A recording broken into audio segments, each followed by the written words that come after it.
If you like the Young Turks podcast, I think you'll love a lot of the podcasts on the TYT network. Old School, it's one of my favorites, one of the favorites for a lot of the listeners. Please check that out, subscribe, share it. That makes a big difference, and give it a 5-star rating. Thank you. All right, welcome back to the Young Turks. Thank you, Kasparian, everybody. I say welcome back to the Young Turks, to myself mainly, because I'm back. Hey, Cenk, welcome. My hair is not. That's an old Eminem reference. Okay. No, I know that. Yeah. Okay, yeah, your hair looks good. Mine, on the other hand, is the fluffiest hair you've ever seen. This is what happens when you can't get a haircut during a campaign. You know that gel or hairspray exists. I do, and I've applied it, and it still won't stay down. Okay, that's some good Mediterranean hair right there.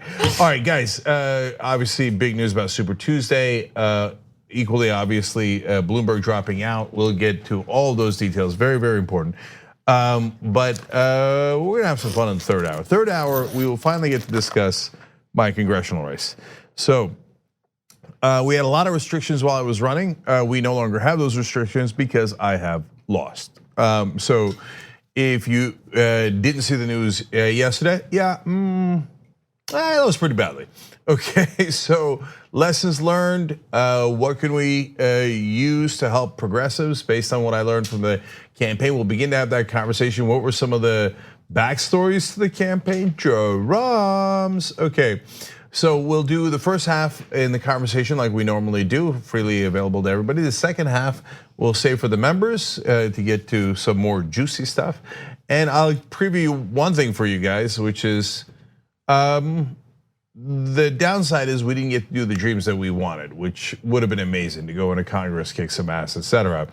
The upside is that I'm now free, and I'll be back on Old School, and we will Yes! God, I totally forgot about that.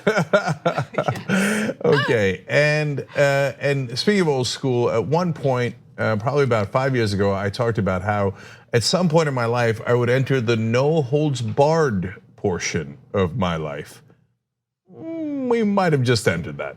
Okay, so that conversation begins in the third hour of the show. As always, the last half hour, always for members, tyt.com/join to become a member. And yes, we're doing a campaign to raise money. Yes, we absolutely need it. That's tyt.com/go. We'll give you an update on that very soon in the show. But speaking of the show, let's do it. Yeah, before we get to the stories though, I want to take just a quick moment to thank John Iadarola for really stepping up. I mean, he's got this insane workload already, and with Cenk running for Congress, he agreed to be, my default co-host. I didn't want to have a revolving panel. I'm just keeping it real with you guys. I wanted some consistency, and I wanted someone that I could rely on every single day, and John was that person. He did such a great job, and I just want to thank him. And I'm very lucky to work with him every day. He's still doing the damage report, of course. He's still with the network, and he'll still be on the main show, I'm sure, a lot, because Cenk will be absent a lot anyway. But John's awesome. So first of all, whatevs. Second of all, so what, you want to take my job, John? Is that what it is? Okay. No, seriously, let me quadruple down on what Anna said. You know what John Iadarola is? He's a rock. He is. Okay. He's a good person. He's a great person. He's a great host, and so he's great for this network. Everyone should be lucky enough to have a John Iadarola in their life. Okay. That dude's a rock. So thanks, John. We appreciate it. And now, speaking of editorial control, I will take command and control back now. So let's save for the third hour. Yeah. I have a lot to say on that. John, you missed the nice things we said about you for the first time ever in TYT history. You just went in the control room. You missed it by this much. Luckily, you're a member. Rewind and you'll see it. And it's okay. Now we can go back to poking fun at him, which is what happens on the show often. Anyway. Right. All right, let's get to the stories.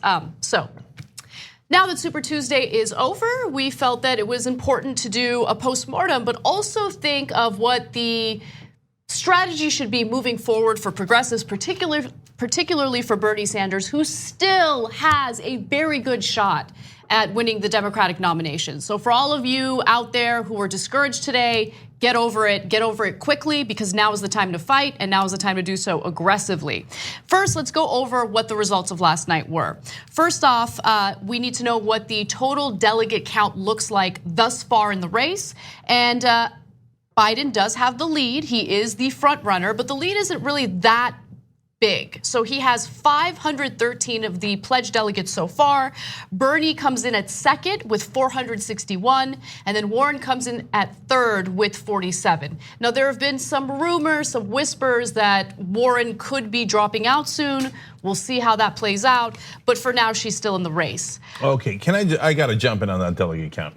So first, usual establishment Democrat and mainstream media hypocrisy. When Bernie Sanders had the lead after the first 3 states, after the first 4 states, they were like, no, not a front runner, no way, no, not, okay, we really call him a front, no, right?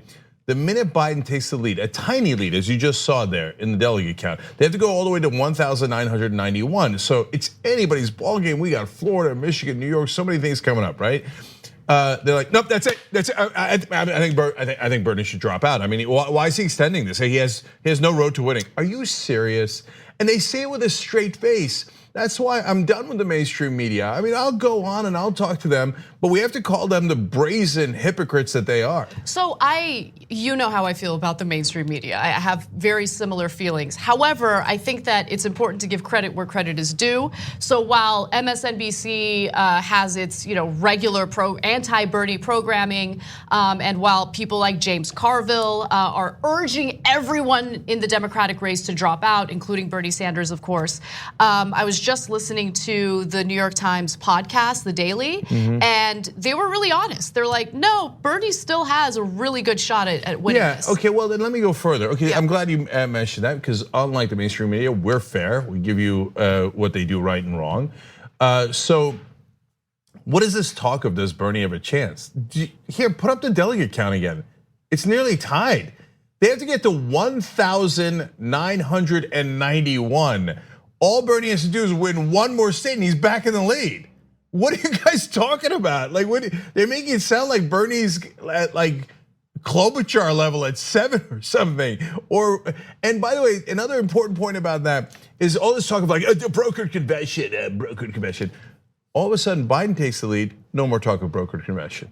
Now, is anybody asking on TV? Well, I mean, if Biden's goes in with a lead, but he doesn't have 50%, I guess we should probably find a way to give it to Bernie. No, that talk has ended immediately.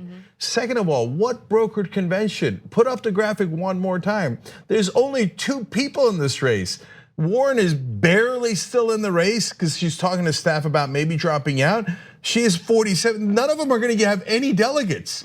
A brokered convention happens when there are not 2 major candidates, when there's a whole bunch of candidates and that guy got 37, the other one got 38, and the other one got 12 stuff. No, the other delegates are de minimis. They won't be relevant unless it's razor thin. So no, we got a 2-person race. It's anybody's ballgame. Last thing on that. Hey, mainstream media, we love to do things ahead of time. You love to be hypocrites. So if Bernie retakes the lead, and mainly to establishment Democrats, James Carville and all those guys, I'm talking to you. If Bernie retakes the lead, will you have the same position? Will you say, well, now that Bernie's the front runner, Biden should drop out? We all know what the answer is, right? Yeah. So do you want to do just a quick breakdown of all the different states from Super Tuesday and who won those states and by how much? Because remember, these are not winner take all races. So even if the majority of voters in any given state prefer Joe Biden over Bernie, the fact of the matter is Bernie will still win delegates in that state. So let's get to some of those specifics. So let's start with the states that Joe Biden did win: Alabama, Arkansas, Maine, Massachusetts, Minnesota, North Carolina, Oklahoma, Tennessee, Texas, Virginia. It's a lot of states, right? It is, and that's why he's in the back of the ballgame. And again, unlike the rest of the media, we're super fair. The minute Joe Biden started winning states that we didn't expect, we're like, oh, he's having a great night. This is now a 2-person race. By the end of the night, we were saying, no, Biden won Super Tuesday. He's now in the lead. Let's keep it real, right? Because we can do math. And Emma reported that from Bernie's headquarters. We all universally agreed because again, it's not complicated. But I gotta say one thing about Joe Biden's so-called strength. Some of those states are very relevant. Some will be blue no matter what, like Massachusetts. And some are more toss-ups, like Virginia, and very important in the general election.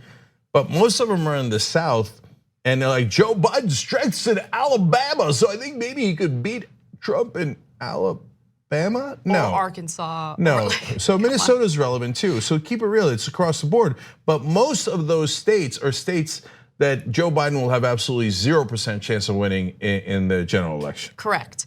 When it comes to the states that Bernie Sanders won, California, of course, is a huge state to win. And luckily, Bernie Sanders did win that state. Then you have Colorado, Utah, and Vermont. I mean, look, now Bernie wins the largest state in the union. He does it by a good margin.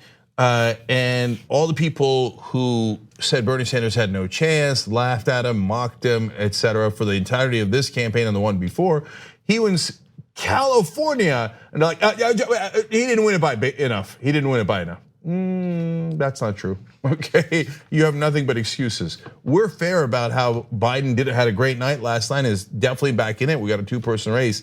Are they equally fair? Sometimes, like Anna pointed out, the New York Times did a good job with the Daily. And oftentimes not. So let's go to a breakdown of each individual state just to show you how much they won. Now, again, in Alabama, Joe Biden did win in that state. He had 63.37%. Now, that was a huge lead over Bernie Sanders. So in Alabama, Bernie unfortunately received 16.81%. But to Cenk's point, Alabama is a state in the general election that will go to Trump. Yeah. So I'll go through the rest of them real quick. Sure. So Alabama, easy win for Biden, congrats to him, but also easy win for the Republicans in general. Arkansas, same exact thing, not as big a margin, but still a big margin. 40-22 basically for Biden. California, Bernie wins 33.6 to 22.7. So that's a healthy 11-point win in the biggest state, which means that is a lot more delegates that you pick up. With that size of a win in that biggest state. Colorado, Bernie wins 36-23. Maine, Biden squeaks out a victory there, went back and forth all night, 34-33 basically. Massachusetts, Biden at 33.5, Bernie at 27. That one could have been closer. Now, a lot of people say, let's pause there. Elizabeth Warren, if she had dropped out and endorsed Bernie, Bernie might have won Massachusetts. I actually think that was way more relevant in 2016 because at that point, Massachusetts would have made a big difference in momentum. I think Bernie could have also maybe won Iowa, which was a squeaker in 2016. Now, if you make the argument that Bernie would have won Massachusetts if Warren had dropped out, you have to be honest and say, yeah, but Biden probably would have won a lot of states or done better in a lot of states if Bloomberg had dropped out earlier. So be fair on both sides of that. Minnesota, Biden winning a state he wasn't necessarily supposed to win a couple of days ago, but Klobuchar's endorsement made a big difference there. So 38.5 to 30. North Carolina, big win again for Biden, 43.7 to 24.5. Oklahoma, a closer contest, interestingly, but still a sizable win, 38.6 to 25.4. Tennessee, another sizable win, 41.8 to 25 for Biden. And Texas, we wanted to win Texas. Texas was important, but we didn't. Oh wait, let me do mainstream media. Now that we lost Texas, Texas has always been irrelevant. What's the big deal? I mean, it was solely the third largest state in the country. Who cares? No, it was important, and Biden won it. Beto O'Rourke might have helped him there, but certainly all the momentum helped him. So 34 to 30, basically. Last couple here: Utah, Bernie wins comfortably, 34 to 17. Vermont, obviously, wins comfortably, 50 to 22. And then Virginia, also an important state, and he won big. Biden won big there by 30 points. So I just want to make one quick comment about Utah. Remember, Utah is a state that was dealing with homelessness, especially in Salt Lake City, and they just decided to give the homeless housing with no strings attached. And the program worked. So I bring that up because in the context of this race, there's a lot of religious people living in Utah, a lot of Mormons living in Utah, but they also understand that some of the progressive policies do in fact work. They had the privilege to experience them firsthand. So I think that's the reason why you see such a huge margin for Bernie in Utah. Yeah, and finally, guys, well, now we got trench warfare, 2 major candidates just like 2016, and we're gonna go state to state to state to state, okay? So next Tuesday, here we go again. Don't miss a minute of it. We're gonna do it right here on TYT. Idaho, Michigan, which is gigantic, Mississippi, Missouri, really important, North Dakota, the state of Washington. State of Washington is a large state. Bernie has nice leads in the West normally. We'll see what kind of momentum they have going into March 10th. And then next Tuesday after that, March 17th, top of the morning to you, St. Patty's Day. We're gonna do Arizona, Florida, Illinois, Ohio. Gigantic. This race is nowhere near over. 2 enormous weeks left to go here, and then many more, but those 2 weeks are really important. Last thing on it, debates. Now we might have mano a mano, likely, Bernie versus Biden. Can Biden finish a debate? Well, you know how I feel about Biden's debate performance, and it has nothing to do, well, it has a lot to do with substance, but it has more to do with his inability to speak coherently, right? So I think the big question is, will there be a debate that's compelling enough to make an impact by March 17th, right? Yeah, so we're gonna have to see. And look, the debates sometimes make a giant difference. When Elizabeth Warren eviscerated Mike Bloomberg, he lost his momentum in all those states, and now he's dropped out. So remember, the presidential race has more free media than anything else in the world. So even Bloomberg, with his whole fortune, having spent $500 million on ads, couldn't buy the race because the debates were so important. So now Bernie versus Biden, the whole country's gonna watch those debates. And if Biden struggles to speak in complete sentences, it's going to be a real issue. And I guarantee you that the online media is not going to let it go, no matter how much the mainstream media covers up for Biden. Those are not gaffes. Those are significant issues with his mental faculties. That's just a fact. And Trump will eviscerate him on that stuff in the general election. So let's go, game on. All right, well, we're gonna take a break, and when we come back, I think it's really important to show you a video that features veterans confronting Biden over his pro-war record. And then later in the show, we will talk about Michael Bloomberg's decision to drop out of the Democratic primary race. We'll be right back. We need to talk about a relatively new show called the Republic, or UNFTR. As a Young Turks fan, you already know that the government, the media, and corporations are constantly peddling lies that serve the interests of the rich and powerful. But now there's a podcast dedicated to unraveling those lies, debunking the conventional wisdom. In each episode of the Republic, or UNFTR, the host delves into a different historical episode or topic that's generally misunderstood or purposely obfuscated by the so-called powers that be, featuring in-depth research, razor-sharp commentary, and just the right amount of vulgarity. The UNFTR podcast takes a sledgehammer to what you thought you knew about some of the nation's most sacred historical cows. But don't just take my word for it. The New York Times described UNFTR as consistently compelling and educational, aiming to challenge conventional wisdom and upend the historical narratives that were taught in school. For as the great philosopher Yoda once put it, "You must unlearn what you have learned." And that's true whether you're in Jedi training or you're uprooting and exposing all the propaganda and disinformation you've been fed over the course of your lifetime. So search for UNFTR in your podcast app today and get ready to get informed, angered, and entertained all at the same time.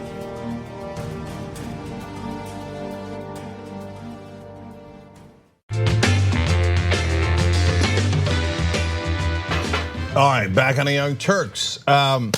So let me read some of your comments, and I want to make some points related to those. Mucho Horses writes in, member section. That means many horses. Oh, really? Okay. Just letting you know. Okay, now I know. 3 years of Spanish, not a big deal. Nah, look, man, I did Nailed it. I had tried to talk Spanish at some of the doors that I was knocking on during the campaign. So I picked up some things. I know mucho. Anyway, Mucho Horses writes, the stock market went up 1,400 points today with health insurance companies leading the way. The rich are betting they are going to get richer. Well, to that point, Bernie Sanders is pushing for a debate ASAP on healthcare with Joe Biden. Oh yeah, on his healthcare? On his health, period? Okay, no, that's great. I would love that. Riffmaster says, wait, Cenk has been barring some holds until now? Oh, she. Okay. A little bit. Uber Progressive says, I'm far more discouraged by congressional races we lost than the presidential race. I hear you, brother or sister. So look, I lost last night, but I think that we picked up some lessons learned, which is really important, which we'll talk about in the third hour. Yes, I'm very discouraged that Jessica Cisneros lost to Cuellar. On the other hand, I think that his days are numbered. So I'll explain why. It's not just rando hope. There's a reason why. It also relates to my race. Let's do that in the third hour. And Mike Siegel won. He's on to a runoff in Texas. So certainly some progressives won. And no holds barred Uygur writes in already. Okay, that's a handle. Question, Cenk, if Warren endorses Bernie at the convention, can she transfer her delegates to Bernie? Yes, and in fact, Mayor Bill de Blasio was on the show yesterday, and he was making the case that they should pledge delegates to one another ahead of time, since they're the progressive wing, we hope.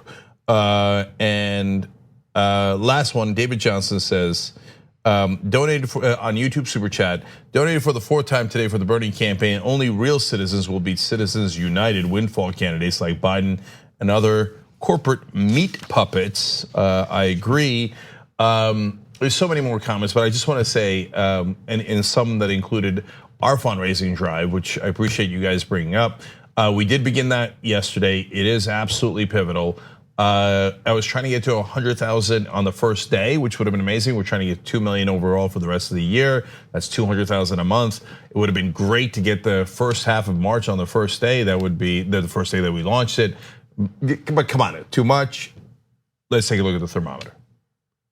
95,263. You guys are amazing. Okay, look, you've kept us on air year after year after year. Sometimes people wonder, well, like, how the hell are you guys surviving in digital media when no one else can do it? You guys, that's it. You guys, and it has been really tough. So thank you for supporting us. Yeah, one person in the business context said, it feels like you guys can survive a nuclear fallout, right? And again, they were wondering why. Like, because you guys want us on the air. If the minute you don't, gone. It's knowing you. Anyway, so tyt.com/go. Thank you, guys. Real quick, speaking of what the audience wants, I do want to read one quick TYT live from Eclectic Miscellanea. So is Cenk Uygur still demoted to co-host status? I think he should have to fight to earn his spot back for main host status and editorial control over the main show. Anna Kasparian, you need to have some demands before giving him back the reins. And Chip Wuha says, do I smell an audience poll? I don't know. Okay, with this hair, how could I lose? Yeah, okay, that's great, Cenk. Anyway, we'll talk more about it in the third hour. Let's get to the rest of the news. So, Joe Biden was confronted and accused of having blood on his hand by veterans who are concerned about his pro-war voting record. Now, this occurred during a campaign stop in Oakland, California. Let's hear what the veterans had to say. We're just wondering why we should voted for a war and thousands of our brothers and sisters, countless Iraqi you also gave a medal to a man who enabled that war and caused that war. His blood is on your hands as well. And yours is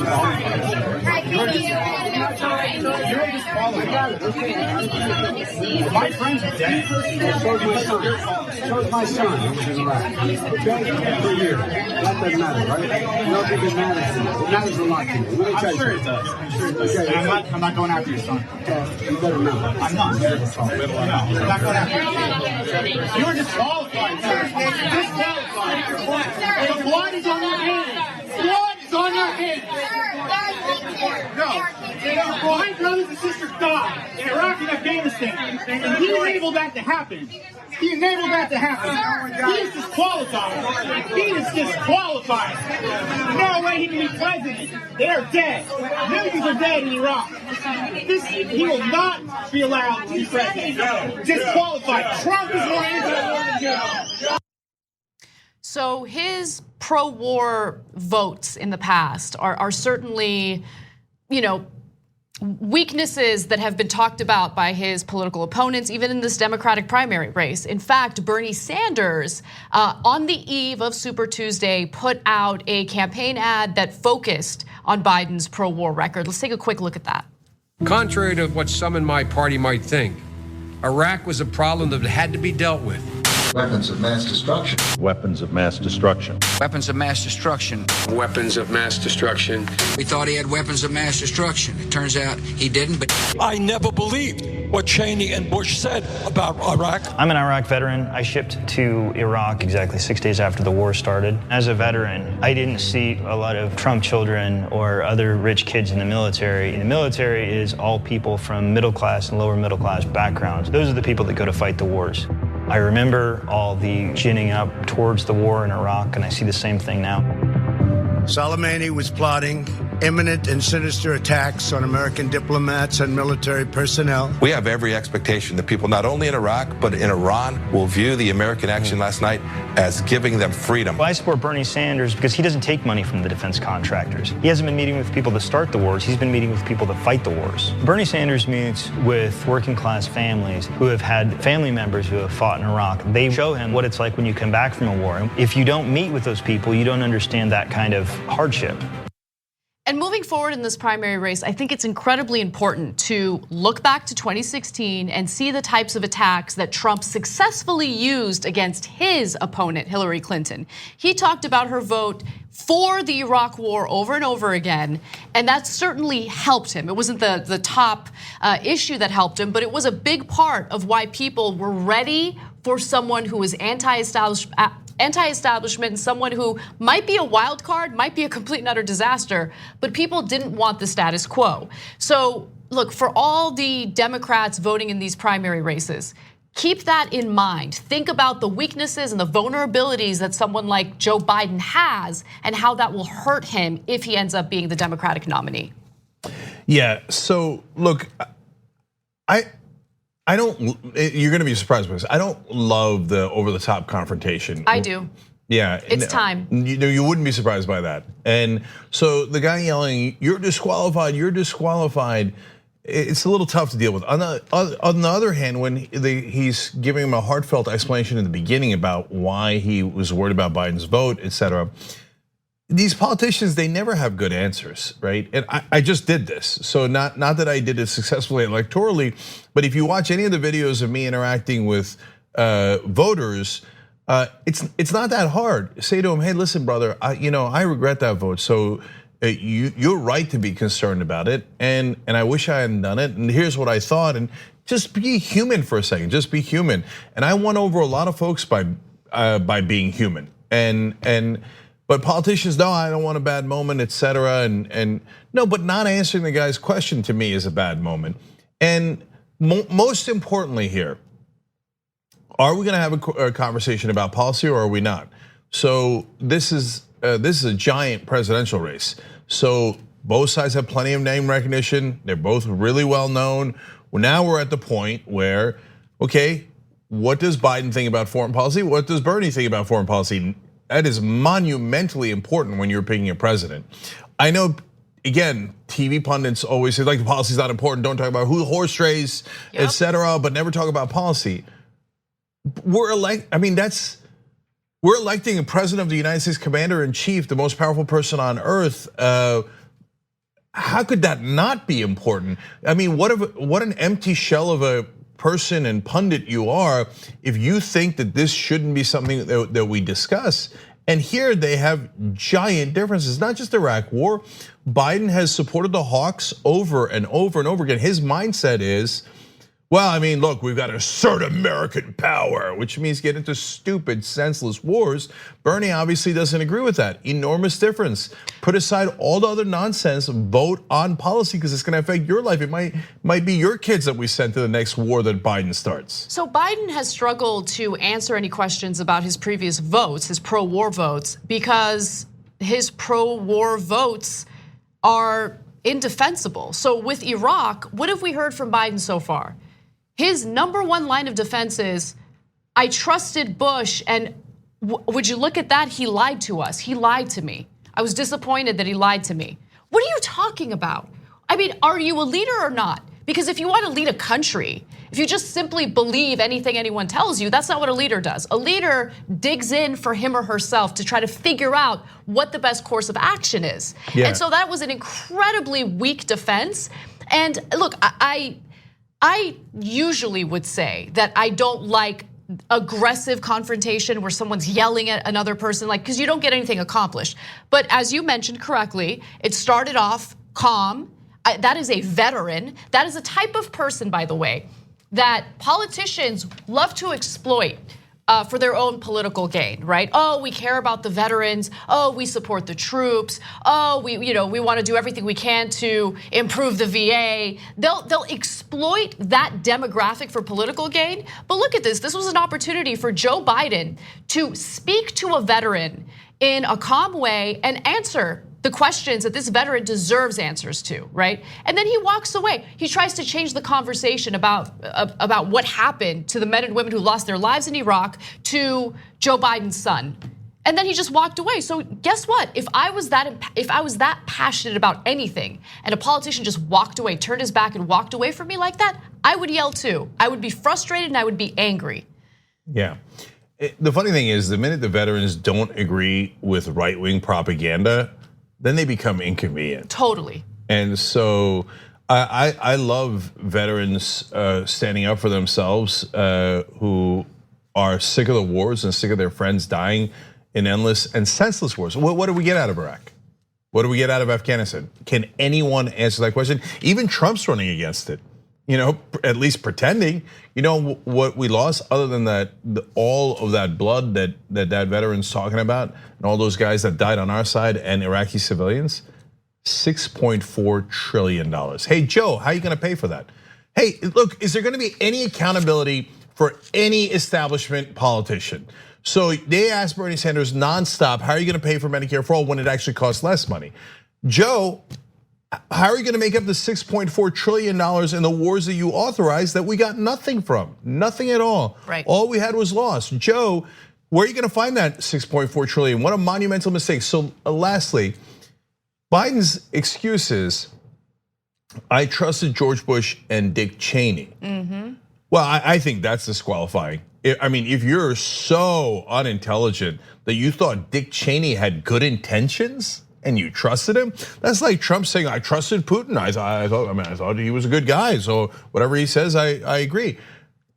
Cheney is on the same level. I mean, you could agree with him policy-wise, but if you think he's like a good guy who's just, golly gee, I'm just giving it to you like it is, and you go, oh my God, oh yeah, I trust him, then you're a moron.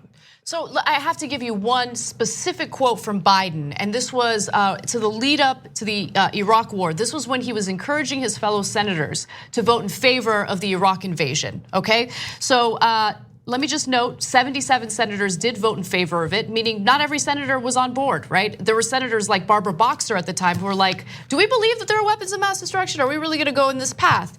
And here's the type of answer that Joe Biden would give them. He said, quote, at each pivotal moment, Biden said of Bush, he has chosen a course of moderation and deliberation. And I believe he will continue to do so. At least that is my fervent hope. Look, again, even if you believe Joe Biden, that he's not doing it because he has a right-wing mindset, he's a hawk, he gets money from defense contractors. Okay, let's say none of that is true. then he really is the most gullible, aw shucks idiot I've ever seen in politics. Like, oh, I think George Bush is a moderate who's being deliberate, and golly gee, I think that Bush and Cheney are gonna continue to do that. Really? No way. That's way more disqualifying them. Your intelligence is, I mean, way under 100 your IQ. We can't have someone that dumb as commander in chief. We already had one guy like that. We have him now, and it's been an absolute disaster. Jake, if someone came to me and said, you need to make a decision right now, okay? And the decision that you make could, it could lead to the deaths of or a death. One person could die if you make the wrong decision. Cenk, someone who you trust and you have a good relationship with, believes that you should say yes to what I'm proposing. Do you think that I would just be like, oh, I believe and trust in Cenk, so I'm just gonna say yes? Hell no, hell no. If people's lives are on the line, I am gonna make sure that I make the right decision. And that doesn't mean that I'm just gonna simply believe someone, even if it's someone that I do actually trust and have a good relationship with. Let alone, instead of one person, 37 people. Could you imagine 37 people in a room all dying? Wait a minute, how about 700,000 people? And take away someone you trust and insert Sean Hannity. Well, I think, Sean Hannity is gonna moderate, has been moderate and deliberate. Sean Hannity, oh, well, that's an extreme example. George W. Bush, there was nothing moderate or deliberate about George W. Bush. He proudly said, I don't do nuance. He was massively conservative. And besides which, you didn't know Dick Cheney was a big part of that? And you think Dick Cheney was moderate and deliberate? Dick Cheney is worse than Sean Hannity. Saying, well, I just trusted that Dick Cheney would have everybody's best interest in mind. And so there was hundreds of thousands of people's lives on the line. So I trusted Dick Cheney. Totally disqualifying. We got to take a break. When we come back, though, we're not done with Joe Biden yet.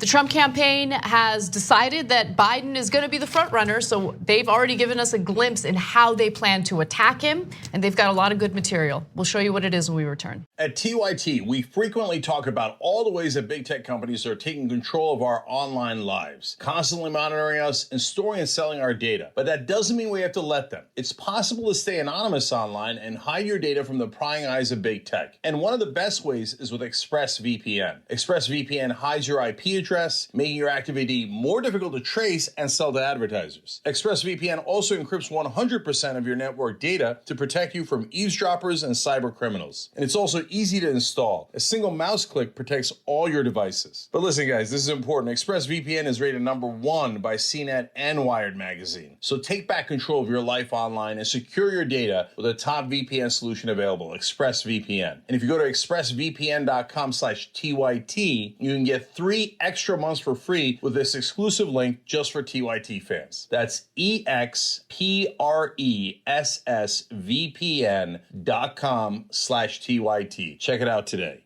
We hope you're enjoying this free clip from the Young Turks. If you want to get the whole show and more exclusive content while supporting independent media, become a member at tyt.com/join today. In the meantime, enjoy this free segment. All right, back on the Young Turks. Let me go do Smooth. He says, I met a lot of veterans in Standing Rock who have similar sentiment to wars in Afghanistan and Iraq. Also, what he said about Iraqi citizens is huge. Veterans speak far more about the dead civilians in foreign countries than mainstream media does. I met a pastor in Lancaster who is a Vietnam veteran, and he said something that really shook me. He said the main thing that he took back home from Vietnam was the guilt. Because they were asked to kill people, and they did. And he just couldn't shake the guilt. So that's interesting and haunting. Burn One Down writes in, just became a member last night after having watched for about 6 years, been on the fence about it, but my wife is awesome and insisted. Hashtag Bernie 2020, hashtag not me, us. Your wife for the win. Exactly, love it. tyt.com/join to become a member, and then of course tyt.com/go for our fundraising drive. Last one is Hangry Skywalker on Twitter. A lot of folks said similar things here. I'll just read this one. He said, you know what's gonna happen when Sanders calls out his vote for Iraq? He'll say, I lost my son there, so I understand the loss, and people are going to eat it up and forget that he helped make it happen. Now, to clarify, as Kate Shea did in the earlier tweet, Biden misspoke there. He tried to correct it, so I'm okay with it. His son did not die in Iraq. His son died of cancer, which is tragic, but he didn't die in Iraq. But I know from my experience, when you're in politics, a lot of times emotion is the only thing that matters. Like when he says, I lost my son, everybody stops paying attention to the facts. They're like, oh. And that's true, but what is your healthcare position? What is your position on the war? But the minute you play that card, it's good night, Irene. And so it sucks that people react that way, but it's true. So we'll see how Bernie handles that. All right. All right. Now that Joe Biden appears to be the front runner in the Democratic primary, and keep in mind the Democratic primary is not over yet, the Republicans have decided to start their attacks, and they have become incredibly vicious because Joe Biden is a target-rich environment. Now, if some of you are wondering what I mean by that, journalist Walker Bragman put together this compilation video that'll show you exactly what I mean. We hold these truths to be self-evident. All men and women created by you know the thing. Tomorrow's Superstar Tuesday. All right, Chuck. Thank you very much. All right, it's Chris, but anyway. My name's Joe Biden. I'm a Democratic candidate for the United States Senate. Look me over if you like what you see. Help out. If not, vote for the other Biden. I love this place. Look, what's not to like about Vermont? One of the things I'm proudest of is getting passed, getting moved, getting control of the Paris Climate Accord. I'm the guy that came back after meeting with Deng Xiaoping and making the case that I believe China would join if we put pressure on them. You had people like Margaret Thatcher, you had people like the former chairman and leader of the party in Germany. Go to Joe 30330. Watch what happened when those kids from Parkland came up to see me when I was vice president. They went under and some of you covered it.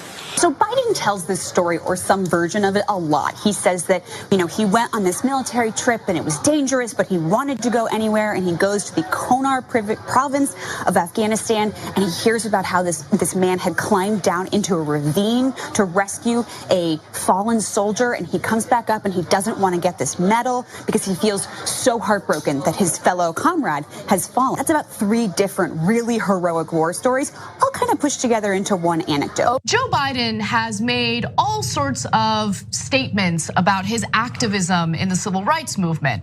Now, in the beginning of his career, he made similar statements that he's making today on the campaign trail, and then he got caught lying. And for a huge chunk of his political career, he stopped telling those lies. This day, 30 years ago, Nelson Mandela walked out of prison and entered into discussions about apartheid.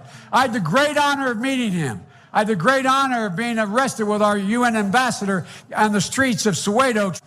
The only African-American woman that ever been elected to the United States Senate. A whole range of people. No, my point is, that's not true. The other one is here. Play the radio. Make sure the television. Make sure you have the record player on at night.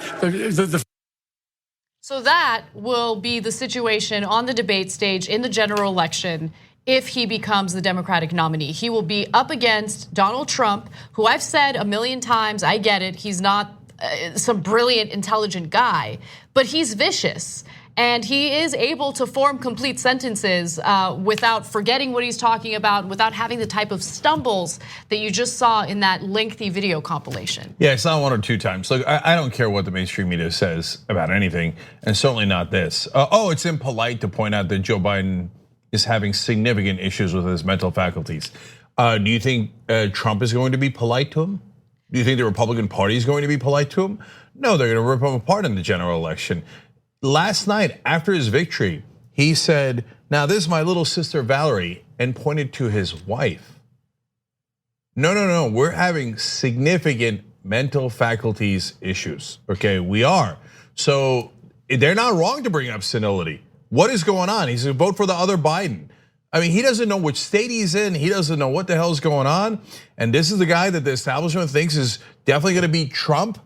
But Bernie, who does so well with independents, can't beat Trump?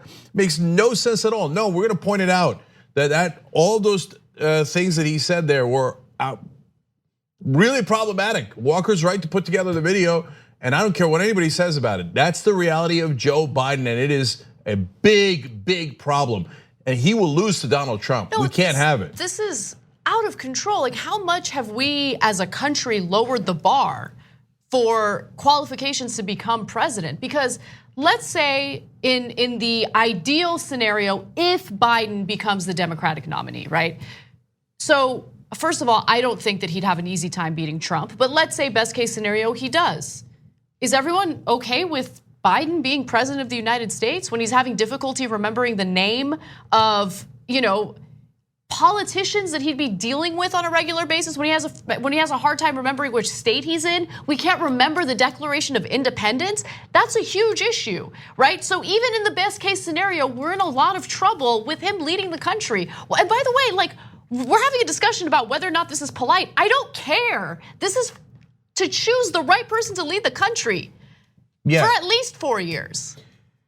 Yeah. Now the establishment's having a conversation. To be fair, everybody's having a conversation of, oh, well, look, if Biden picks a really good, smart, young, able vice president, it might be okay. Wait, so our backup plan is to pick a good vice president for the senile president? No, but that's not even our backup plan. We don't get to pick who the vice president is, right? Yeah. So our best hope is that someone who we did not elect will end up being the leader of the country if something happens to Biden. Is that what we want, really? Look, we just saw the 25th Amendment has almost no chance of ever being used. Donald Trump, you could have easily made a case for the 25th Amendment, and I did over and over again. And you remember the oranges of that story. So, I mean, the guy says unbelievable things, not just stupid things, mixing up words like oranges and origins over and over and over again. And they thought it was a coup to do the 25th Amendment. No, if you got a senile president, you got a senile president. It's over, right?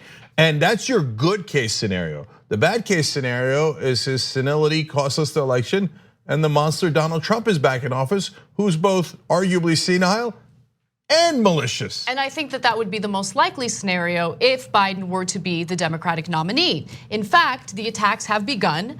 Yesterday, we spoke about how Donald Trump has began attacking Biden on Twitter. Someone in his campaign put together their own compilation video. Trump's campaign manager just tweeted out another compilation video showing all of these gaffes and mistakes that Biden has made on the campaign trail. And then you have a conversation that included Brit Hume. Yes, he's into the latex vixens. But he also makes a really good point here, even though his panel is like, oh no, this is inappropriate. But listen to what he says, because he's right.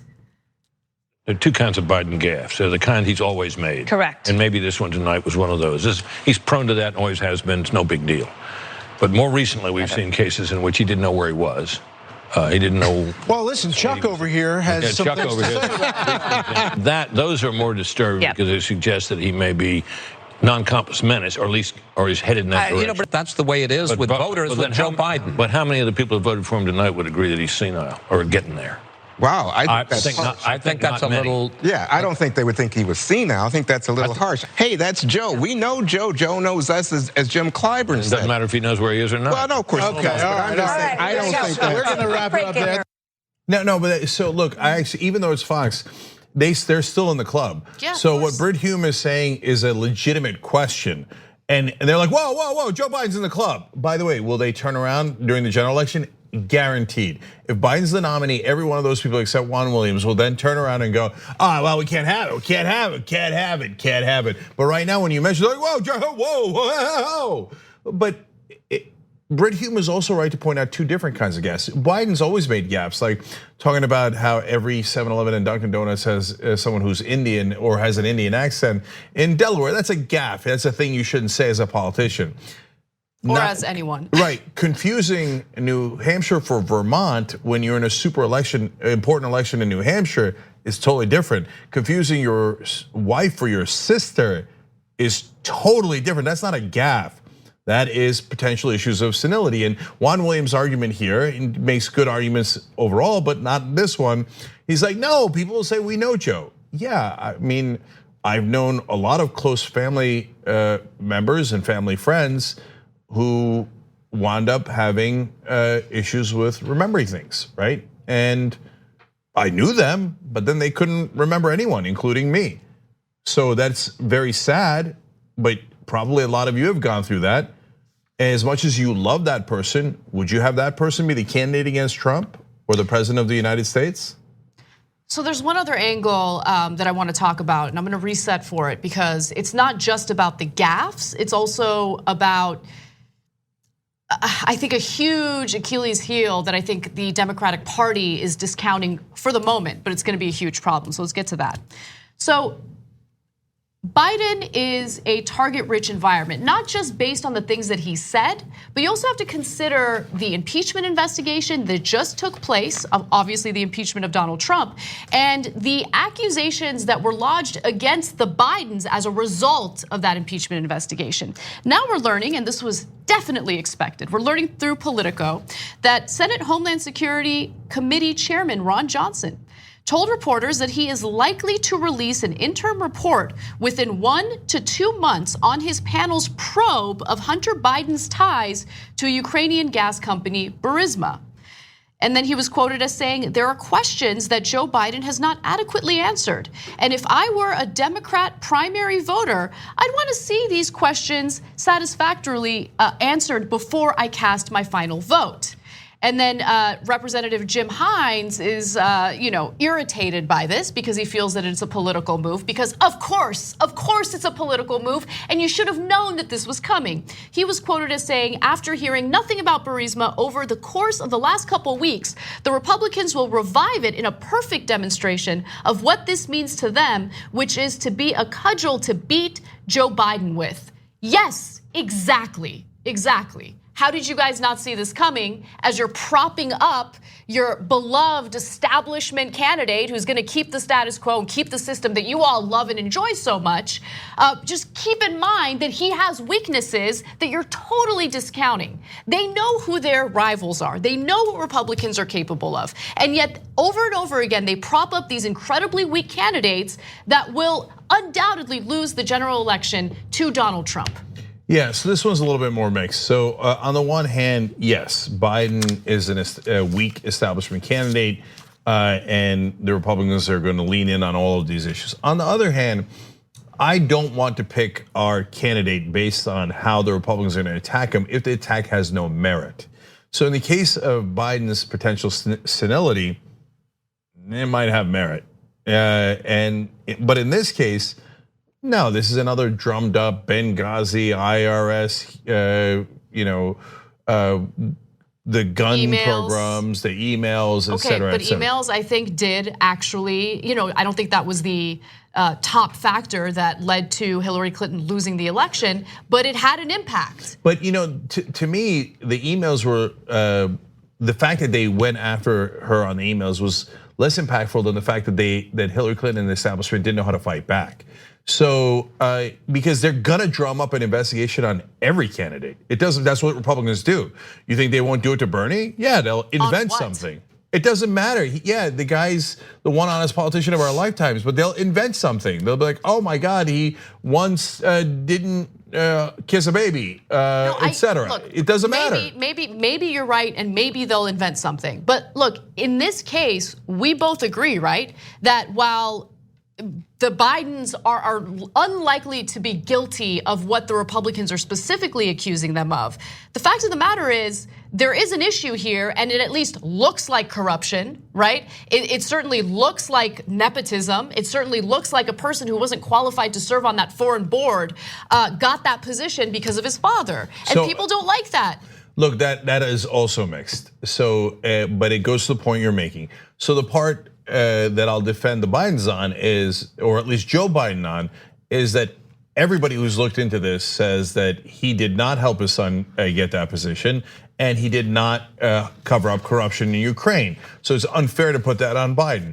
On the other hand, everybody also knows that Hunter Biden got that position on the board that was really well paying because his last name was Biden.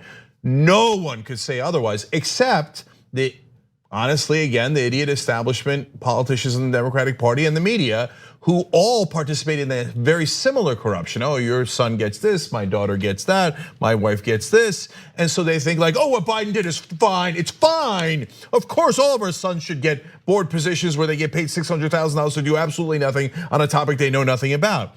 But what they don't understand is the rest of the country hates that. They can't stand that corruption. Yeah. So that part is an actual weakness for Biden. But I don't want you to like the Republicans are absurd. Look what Ron Johnson said, as Anna just quoted to you, if I were a Democratic primary voter, I'd want these questions satisfactorily answered before I cast my final vote. Okay, he then says, Johnson insisted, according to Politico, that the timing of this probe has nothing to do with the election calendar. Well, you just said it did. You just mentioned the votes and how you should make sure that you know about this about Biden before you vote.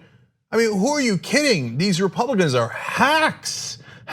So my final point is not necessarily the Republicans are gonna attack the Democratic candidate. They will attack the Democratic candidate no matter who it is viciously. The question is, can that person defend themselves? No. And Biden has a history of saying, oh, my Republican colleagues, give me a hug. I know you're good people. I know you're good people. And I know when I win, you're gonna wanna work with me. Well, you're never gonna beat the Republicans that way, by trying to kiss their ass. How about we go with progressives who actually wanna kick their ass?